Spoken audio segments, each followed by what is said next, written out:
Parliament లో భారత్ విజయం సాధించిన పట్ల దేశవ్యాప్తంగా 140 కోట్ల మంది భారతీయులు సంతోషాన్ని వ్యక్తం చేస్తున్నారు. నిన్న దేశవ్యాప్తంగా ఒక కర్ఫ్యూ వాతావరణం, తప్పకుండా భారత్ గెలవాలని చెప్పి అనేక మంది పూజలు చేశారు, అనేక మంది ఆశతో ఎదురు చేశారు, భారత్ గెలవాలని కోరుకున్నారు.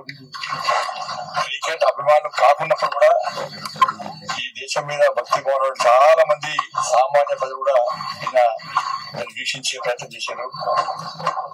కానీ ఇవాళ ప్రతి భారతీయుడు నేను గెలిచాను కానీ ఫీల్ అవుతా ఉన్నారు. మరి కష్టపడి ఈ కప్పు సాధించినటువంటి భారత్ టీం కు భారతీయులందరి తరఫున హృదయపూర్వక శుభాకాంక్షలు. మా ప్రియతమ నేత దేశ ప్రధాని నరేంద్ర మోడీ గారు వెంటనే స్పందించి శుభాకాంక్షలు తెలపడం జరిగింది. కాబట్టి రాబోయే రోజుల్లో కూడా గతంలో 2011 లో దాంతో పాటు 1980 లో ఆడిన మ్యాచ్ ఉన్నది ఒకటి నేను మహేంద్ర అమర్నాథ్ వీళ్ళందరూ కూడా చూశాను, కపిల్ దేవ్ వీళ్ళందరూ కూడా. కాబట్టి అవన్నీ కూడా ప్రతి భారతీయుడు నెంబర్ తీసుకుంటున్నారు. కాబట్టి కప్పు గెలిచినటువంటి భారత్ టీం కు హృదయపూర్వక అభినందనలు, ధన్యవాదాలు. ఇవాళ అధికార పార్టీ కూడా ఇలా వాస్తవ విషయంలో అధికార పార్టీ ఎంత దుర్మార్గానికి దిగజారుతుందంటే ఇలా కేవలము కాంగ్రెస్ పార్టీ శాసనసభ్యులకు మాత్రమే నిధులు ఇస్తున్నారు. కాంగ్రెస్ పార్టీ శాసనసభ్యులకు మాత్రమే. భారతీయ జనతా పార్టీ శాసనసభ్యులకు నియోజకవర్గ అభివృద్ధి కోసం నిధులు ఇస్తలేదు. ఇదే వ్యవహార శైలి మాలపడి ఉంటే కేంద్రం కూడా అదే విధంగా భారతీయ జనతా పార్టీ పాలిత రాష్ట్రాలకి నిధులు ఇస్తామంటే కాంగ్రెస్ పార్టీ ఏం సమాధానం చెప్తుంది? నేను గతంలో చెప్పినాం, నరేంద్ర మోడీ గారు చెప్పారు ఎన్నికల వరకు మాత్రమే రాజకీయాలు, ఎన్నికల తర్వాత మనం ఏ ఆశయం కోసం, ఏ లక్ష్యం కోసం మనం ప్రభుత్వాన్ని ఏర్పరచుకుని ప్రజలు ఓటేసి గెలిపించారో దాన్ని అమలు చేసిన బాధ్యత, దాన్ని పాటించాల్సిన బాధ్యత పాలకుల మీద ఉంటది, నాయకుల మీద ఉంటది. కానీ కాంగ్రెస్ పార్టీ తెలంగాణ రాష్ట్రంలో ఈ నిధులు లేకుంటే వాళ్ళందరికీ కాంగ్రెస్ పార్టీలో చేరాలని చెప్పి ఒక ఆలోచనతో దుర్మార్గపు ఆలోచన కాంగ్రెస్ పార్టీ వివరిస్తున్నది. నేను మళ్ళీ హెచ్చరిస్తున్నా, మీరు అదే విధంగా వివరిస్తే మేము కూడా అదే విధంగా వివరిస్తే తెలంగాణ రాష్ట్రానికి నష్టం జరుగుతుంది, తెలంగాణ రాష్ట్ర ప్రజలకు అన్యాయం జరుగుతుంది, తెలంగాణ అభివృద్ధి కుంటుపడుతుంది. మేము తెలంగాణ రాష్ట్ర అభివృద్ధి కట్టుబడి ఉన్నాం. మేము ఇలా అనేక మంది మంత్రులు వచ్చి ఢిల్లీకి వచ్చి కేంద్ర మంత్రులు కలిసినప్పుడు పాజిటివ్ గా స్పందిస్తున్నారు, తప్పకుండా సహకరిస్తామంటున్నారు, సహకరిస్తున్నాం కూడా. కానీ దాన్ని మా పిరిగి తెలంగాణ ఎవరు చేతకంతనం భావిస్తే దానికి ఇబ్బందులు మీకే వస్తాయి, ముఖ్యమంత్రి ఇబ్బందులు మీకే వస్తాయి. కాబట్టి నేను మళ్ళీ రిక్వెస్ట్ చేస్తున్నాం, మీరు మీ శాసనసభ మీ పార్టీకి సంబంధించిన శాసనసభ్యులకు ఏ విధంగా నిలుస్తుందో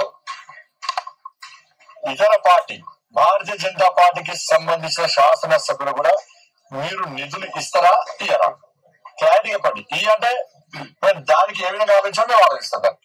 మరి ఈ వ్యవహార శైలి కరెక్ట్ కాదు. గతంలో బీఆర్ఎస్ పార్టీ ఈ విధంగా వేసింది, తెలంగాణ రాష్ట్రం అప్పుల పాలైంది, ఏం జరిగిందో మీకు తెలుసు. కానీ ఒక్కొక్క మంత్రి పోయి ఢిల్లీ పోయి శాల కప్పి వినతి పత్రాలు ఇచ్చి మేము నిధులు తీసుకొచ్చుకుంటాం, ఏ విధంగా ఏం కాదు అనుకుంటే ఇది మంచి పద్ధతి కాదు. నేను సూచన ఇస్తున్నా, నేను హెచ్చరిస్తలేను, నేను సూచన ఇస్తున్నా. ఈ వ్యవహార శైలి దయచేసి మీరు మానుకోండి. అందరు ప్రజాపతిని ఒకే రకంగా చూడండి. అధికారులకు వచ్చింది అయిపోయింది,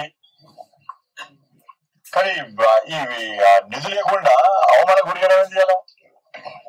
కానీ బీఆర్ఎస్ పార్టీ అదే చేసింది, ఏమైంది చేయాలా? నియోజకవర్గాలు ఎక్కడ అభివృద్ధి చెందలే. బీఆర్ఎస్ పార్టీ శాసనసభ్యులే అప్పుడు రాష్ట్ర ముఖ్యమంత్రికి అప్పట్లో ముఖ్యమంత్రికి తిరగబడే పరిస్థితి వచ్చింది, ఇప్పుడు అదే పరిస్థితి వస్తుంది. కానీ మా శాసనసభ్యులు అనేక సందర్భాల్లో రిక్వెస్ట్ చేశారు, నేను పట్టించుకున్నట్టు పాపన పోలే. ఇప్పటికైనా చెప్తున్నా, గౌరవ రాష్ట్ర మంత్రి వర్గ చెప్తున్నా, గౌరవ రాష్ట్ర ముఖ్యమంత్రి గారికి చెప్తున్నా, మీరు మా శాసనసభ్యుల విషయంలో కానీ ఇతర పార్టీ శాసనసభ్యుల విషయంలో కానీ మీరు మంచి ఆలోచనతో ఉండండి. అది అందరికీ మంచిది. వాళ్ళు కూడా 10 ఓట్లతోనే గెలిచారు. ఎంత మూర్ఖత్వం అంటే గెలిచిన శాసనసభ సభ్యులు పక్క పెట్టి అక్కడ ఓడిపోయిన పోటీ చేసే అభ్యర్థికి పైసలు ఇస్తామంటే ఇది ప్రజాస్వామ్యం. మేము కూడా అదే చేయమంటారా? మమ్మల్ని అదే చేయమంటారా? మమ్మల్ని అదే చేయమంటే మీరు అదే విధంగా అదే పంద కొనసాగిద్దామంటే కొంచెం కొనసాగి రండి. దానికి మీరు కేంద్ర ప్రభుత్వం తీసుకునే అవకాశం ఉంటుందా మీ ఎమ్మెల్యేలకు? మరి మాకు అటువంటి చెడు ఆలోచన లేదు, అటువంటి దుర్మార్గం ఆలోచన లేదు. మాకు రావాల్సిన తెలంగాణ రాష్ట్రం అభివృద్ధి చెందాలి, తెలంగాణ రాష్ట్ర ప్రజలకు న్యాయం జరగాలి. గతంలో సహకరించే ప్రయత్నం చేసి కూడా అప్పటి బీఆర్ఎస్ పార్టీ ప్రభుత్వం మూర్ఖంగా వచ్చి తెలంగాణకు అన్యాయం జరిగింది.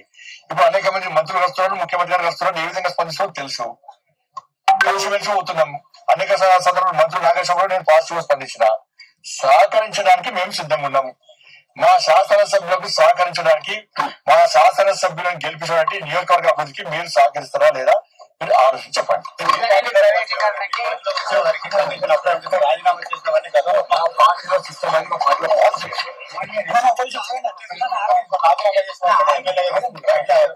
పార్టీ కూడా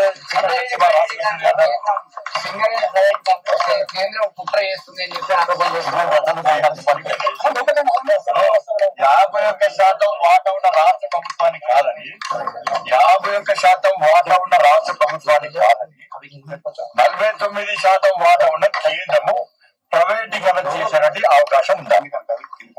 ఇది మళ్ళా ఎప్పుడైనా same to same BRS party ఏం తప్పు చేసిందో బీఆర్ఎస్ పార్టీ నుంచి శిక్షణ పొందుతుంది. ఇది కాంగ్రెస్ పార్టీ సేమ్ బంధం కొనసాగుతున్నది. అదే ప్రజా వ్యతిరేకత అట్టే చూడబోతుంది. ఇలా గుర్తుంచుకోవాలి. తెలంగాణలో జనసేన కలిసి పోతాం అని చెప్పి బీజేపీతో కలిసిపోతాం అన్నారు. మరి ఆలోచన మంచి కావచ్చు. ఇప్పుడు జనసేన అధ్యక్షుడు ఎవరు? పవన్ కళ్యాణ్ గారు. వారి ఆలోచన వారు ప్రకటించారు. మా పార్టీ, మా జాతీయ అధ్యక్షుడు జేపీ నడ్డా గారు, మా రాష్ట్ర అధ్యక్షుడు కిషన్ రెడ్డి గారు. కాబట్టి వారు ప్రతిపాదించారు కాబట్టి, ఒక ప్రతిపాదన ముందు పెట్టారు కాబట్టి మా రాష్ట్ర అధ్యక్షులు, మా జాతీయ అధ్యక్షులు, మా పార్టీ మొత్తం అందరు కూర్చొని ప్రజాభిప్రాయము, కార్యకర్తల అభిప్రాయము, నాయకుల అభిప్రాయం సేకరించి దానికి అనుగుణంగా వివరిస్తుంది తప్ప బండి సంజయ్ గారు మేము జనసభను పొత్తు పెట్టుకుంటాము అంటే అటువంటి పార్టీ మరి కాదు. మరి వారు ప్రతిపాదన ముందు పెట్టారు. దాని గురించి పార్టీ ఆలోచిస్తే అందరూ కలిసి పార్టీ ఆలోచించి నిర్ణయం ప్రకటిస్తారు. కిసాన్ సమ్మాన్